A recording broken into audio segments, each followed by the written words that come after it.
Et bonjour à tous, c'est Ted Nomade, on se retrouve aujourd'hui pour une nouvelle vidéo et on va s'attaquer à cette hardware wallet que vous voyez ici. C'est le dernier né de OneKey, le classique One S. Vous le verrez d'un peu plus près tout à l'heure et on va voir est-ce qu'il peut s'imposer comme une référence dans le domaine des hardware wallets. On va faire une review, un test, un tuto, ce que vous voulez, mais on va essayer de passer au crible ce wallet. Et si vous êtes intéressé par ces wallets parce que c'est important pour protéger ces cryptos, j'ai déjà fait plein de vidéos sur d'autres wallets. Mais aujourd'hui, on va voir et on va s'attarder sur celui-là. Est-ce qu'il peut faire de l'ombre aux géants comme Ledger, Tangent, Trezor, etc.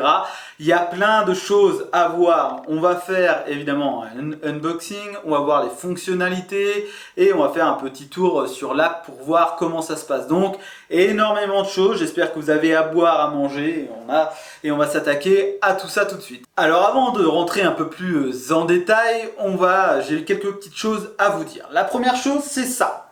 Vous voyez ici, j'ai une boîte, un blister, sous blister, tout neuf. Donc j'ai cette hardware wallet que j'ai négocié et que je vais pouvoir vous faire gagner. Pour ça, rendez-vous sur Twitter ou tout simplement laissez votre pseudo en commentaire YouTube pour que je puisse vous retrouver et que vous puissiez participer au concours.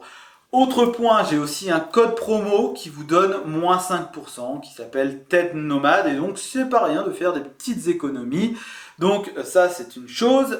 Deuxième chose ou troisième chose, c'est une vidéo non sponsorisée, j'ai pas été payé rien, donc c'est un avis très honnête. Et enfin, n'hésitez pas à vous abonner, à mettre un petit commentaire, à mettre un petit pouce bleu, parce que c'est grâce à vous que je peux tester ce petit matériel à chaque fois. Voilà, alors qui est OneKey, qui se cache derrière cette entreprise déjà? Peut-être que vous n'en avez pas entendu parler, c'est normal, c'est parce que c'est une entreprise qui est basée au Japon et notamment à Tokyo et qui est une véritable référence en Asie et qui a déjà vendu des millions de wallets dans cette partie du monde, mais qui est moins présente en Europe et qui commence petit à petit à arriver. Et son dernier produit phare, le Classic One S, qui a un très bon rapport qualité-prix, eh bien veut être un produit sur l'Europe et à vous de voir par la suite si vous le trouvez pertinent ou non. N'hésitez pas à me le dire en commentaire. Mais en tout cas, OneKey est une entreprise connue et reconnue depuis des années. Et donc on va voir maintenant les fonctionnalités principales pour ceux qui veulent et avoir un aperçu global de tout ce qu'on peut faire avec avant de rentrer un peu plus dans les détails avec le unboxing et le petit tuto sur l'application. Première chose et pas des moindres, on va s'attaquer à la sécurité puisqu'on va voir que déjà, première chose et premier élément important, c'est que c'est open source et audité. Donc tout le code est accessible à tout le monde et est régulièrement audité, ce qui n'est pas rien pour notre sécurité. Deuxième chose, quand vous achetez un wallet, que ce soit sur le store officiel que je vous mets en description ou sur des revendeurs, pensez à toujours vérifier s'il y a ces petites étiquettes qui montrent bien que le wallet n'a pas été ouvert. On le verra plus tard dans l'unboxing. Et enfin, d'un point de vue sécurité, hardware, etc., eh bien, on est sur le plus haut label qu'on peut retrouver sur les wallets crypto dernière génération, puisque c'est certifié EAL6+. Me demandez pas exactement ce que c'est, je sais juste que ça protège des attaques physiques et des différentes vulnérabilités dans les paiements physiques et numériques et qu'il va vous falloir à chaque fois que vous souhaitez envoyer, recevoir ou faire une action, valider via le code comme sur n'importe quel wallet. Donc on est sur des hauts standards EAL6+. Parlons maintenant de la compatibilité parce que c'est un élément indispensable et essentiel à connaître avant d'acheter un wallet. Tout d'abord, la première question que vous allez vous poser, c'est est-ce compatible avec ma crypto préférée ou mes cryptos préférés? Eh bien, je vous invite à aller voir sur le site, je vous mets un petit exemple ici. Vous avez toutes les cryptos disponibles, donc vous pouvez en avoir plus de 5000, vous pourrez faire évidemment votre recherche, mais vous avez plus de 60 blockchains et c'est surtout ça qui est le plus important, outre le nombre de tokens, c'est surtout le nombre de réseaux supportés. Et ce qu'on peut dire, c'est qu'on retrouve les principales blockchains les plus importantes, Bitcoin, ETH, Solana, Cardano, etc. Et vous retrouverez énormément de blockchains. Je vous inviterai évidemment à aller voir ces 60. On retrouve même des cryptos qu'on n'a pas l'habitude de retrouver, comme Kaspa par exemple. Donc ça pour moi c'est un point fort, il y a les essentiels et un maximum de blockchain et ça c'est plutôt cool. Autre point essentiel et qui est à prendre en compte, et là aussi pour moi c'est un de leurs points forts, c'est la compatibilité avec les différents outils qu'on utilise aujourd'hui au quotidien. Vous allez avoir une application mobile, une application bureau, une extension Chrome, une web app. Vous avez aussi un hardware bridge, bref, il y a tout ce qu'on peut imaginer est disponible, c'est sur Windows, sur Mac, sur Linux, sur iOS, sur Android, bref, là-dessus je pense que c'est un sans faute et j'apprécie le fait que ce soit compatible partout parce que dans toutes les situations, on pourra utiliser ce wallet et ça franchement c'est un bon point. Parlons maintenant de l'interface du wallet. Eh bien, il agit tout simplement comme Ledger à peu près, ou en tout cas c'est le même concept. On retrouve 4 boutons que vous voyez ici, hein, vous le verrez tout à l'heure lors de l'unboxing. Et avec ces 4 boutons, eh bien, vous pouvez par la suite naviguer sur le menu.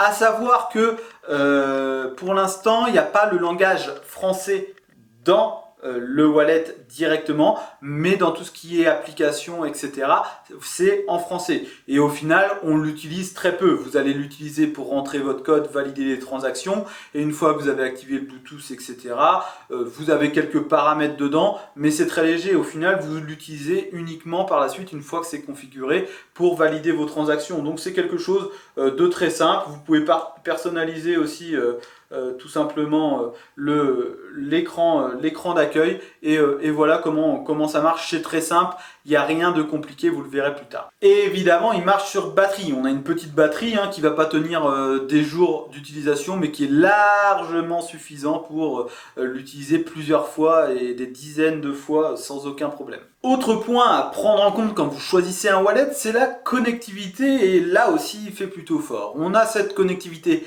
physique USB-C que vous pourrez utiliser évidemment sur votre ordinateur ou sur votre Mac. Vous avez cette connectivité Bluetooth que vous pourrez utiliser avec votre mobile et enfin vous pourrez aussi l'utiliser via des applications tierces et des wallets tierces comme MetaMask ou Rabi Wallet. Parlons des fonctionnalités un peu supplémentaires qui sont outre envoyer ou recevoir des cryptos pour les stocker de façon sécurisée. La première chose et pas des moindres parce que tous les wallets ne le font pas, c'est que vous allez pouvoir envoyer, recevoir, avoir une valorisation de vos NFT et même une visualisation complète. Et ça franchement c'est un petit plus parce que tout le monde ne le fait pas. Donc pour ceux qui apprécient et qui ont énormément de NFT, ça peut être une bonne option. J'ai beaucoup aimé aussi l'ajout et la gestion des tokens. On y reviendra lors de l'utilisation, mais pour moi tout se fait bien. Vous avez des petites encoches vertes aussi pour montrer que c'est bien le token officiel pour pas vous tromper, etc.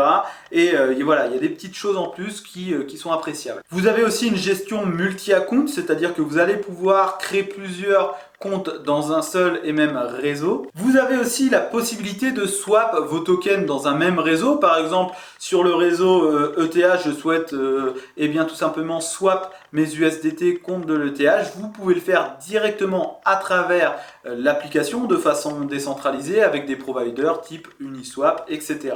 Et vous pouvez aussi faire du cross-swap. Ici, il faudra aussi passer par un tiers. C'est pas du tout la façon la plus économique de le faire, mais par exemple, vous pouvez passer de l'USDT sur ETH, du réseau ETH au réseau Solana. Je sais pas, je dis ça comme ça, mais ça vous coûtera évidemment pas mal de frais, mais ça a le mérite d'exister et c'est plutôt une bonne option. Et il y a aussi moyen de passer des sortes d'ordre, c'est-à-dire faire un ordre d'achat de ETH quand il atteint 3000 $, je veux eh bien l'échanger contre mes USDT. Autre petite chose intéressante, c'est que vous allez pouvoir utiliser l'Explorer afin eh bien d'utiliser directement les différentes applications type Uniswap, etc.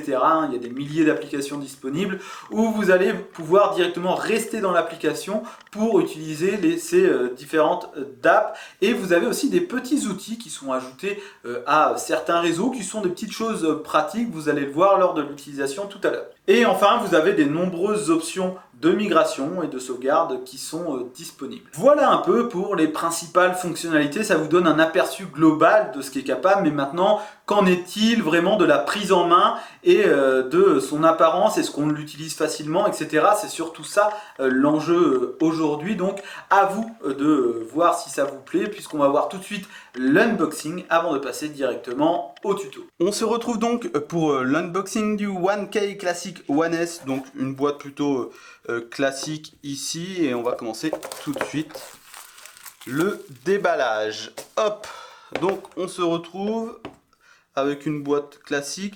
Important quand vous achetez un wallet, toujours de voir si vous avez ces petits trucs qui montrent que ça n'a jamais été ouvert. Hop, donc je vais découvrir comme vous, hein. Je ne sais pas ce qu'il y a dedans, je ne sais pas comment ça fonctionne, c'est 100% normal. Hop, donc une fois qu'on a fait ça, on va enlever la boîte, hop, et on se retrouve avec ça.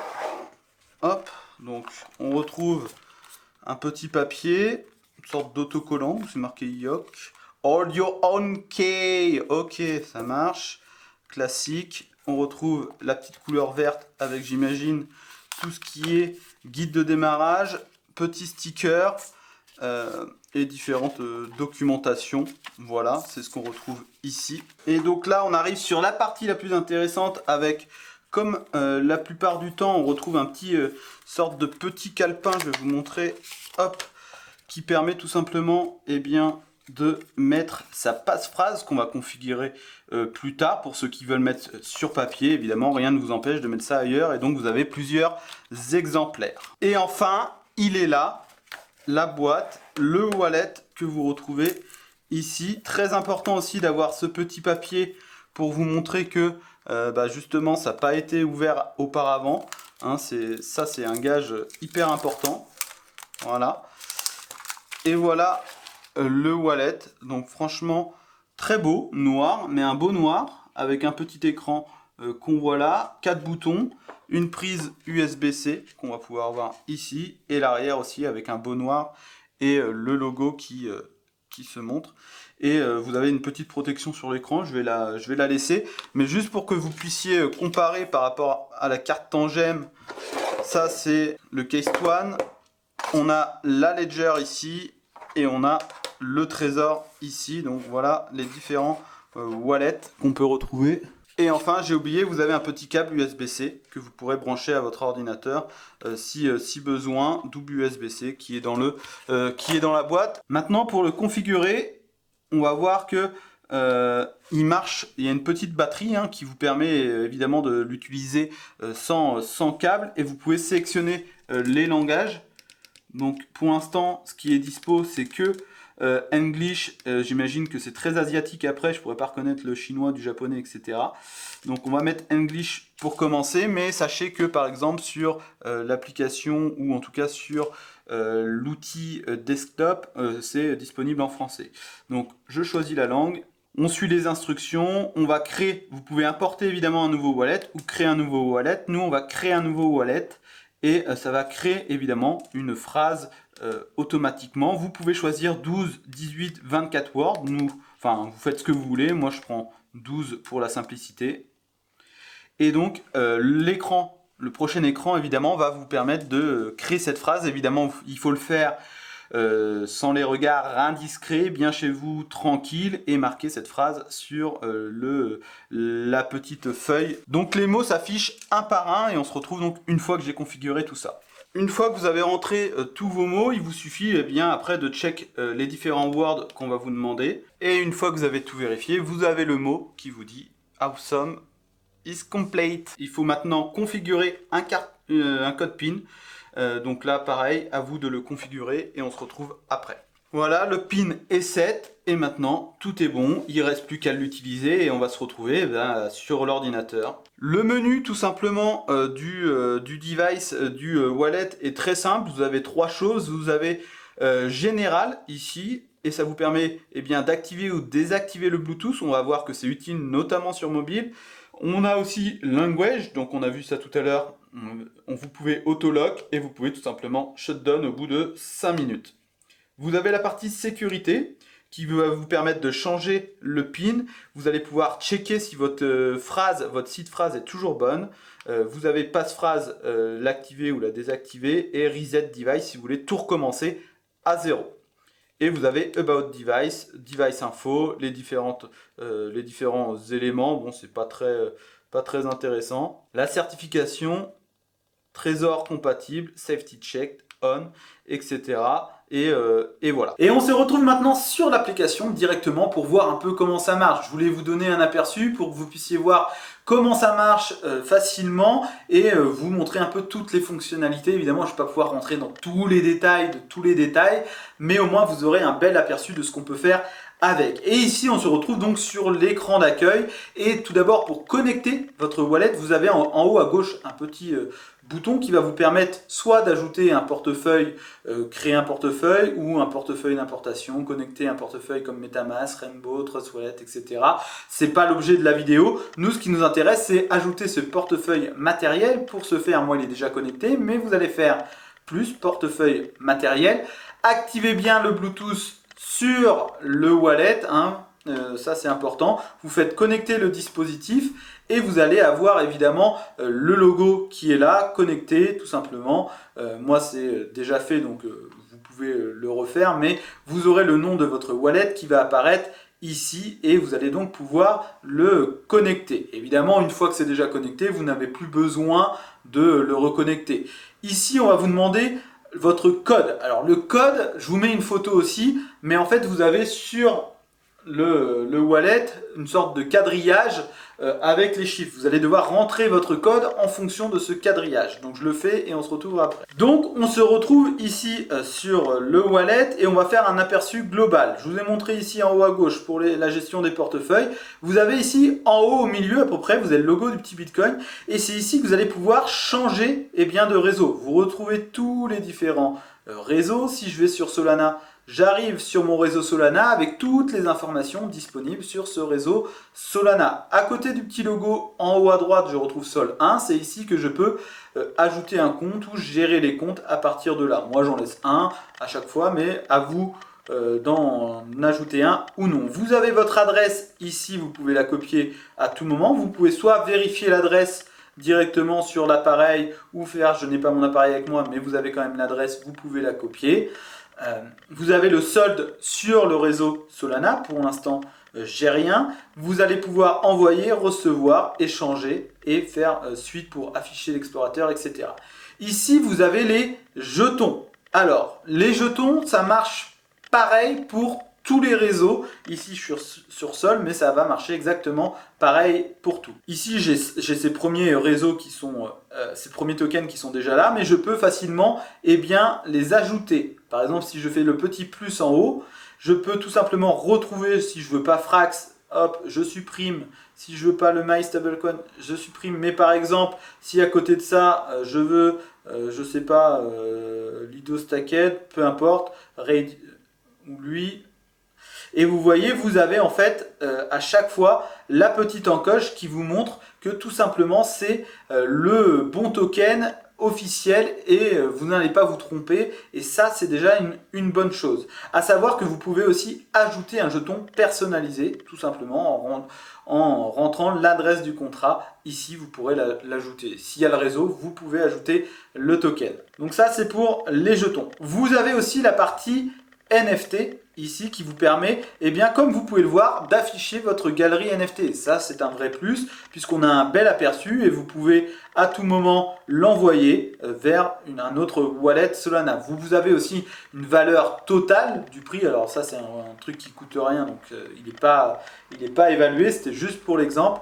Et voilà, histoire correspond à l'historique et vous allez pouvoir à tout moment rafraîchir l'historique s'il y a eu des transactions. Vous avez la partie outils, mais je voulais plutôt vous la montrer sur ETH parce que sur la partie outils, par exemple sur le réseau ETH, vous avez par exemple le prix des frais de gaz actuellement, vous avez l'explorateur de chaîne, vous pouvez y accéder directement pour voir ce qui se passe sur votre adresse. Bref, ce petit encart outil est plutôt pratique parce qu'il vous permet de faire 2-3 petits trucs. C'est pas grand chose, mais voilà, c'est plutôt pas trop mal.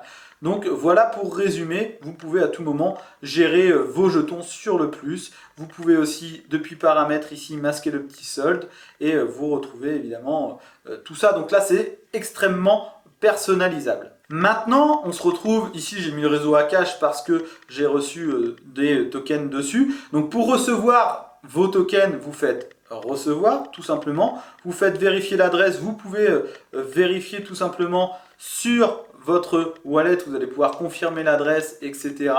Voilà, j'ai mon adresse et vous allez donc la copier ou vous avez le QR code directement et là ça se passe comme sur n'importe quelle wallet. Vous pouvez envoyer vos cryptos. Ici je veux envoyer mes Zcash, et bien tout simplement je sélectionne ma crypto. Très important, je le rappelle, mais si vous débutez un peu, lorsque vous envoyez une crypto sur ce genre de wallet, prévoyez toujours le token natif de la blockchain pour payer les frais de gaz. Par exemple sur ETH, prévoyez toujours des ETH pour payer les frais de gaz, même si vous envoyez du Link, de l'USDT, etc.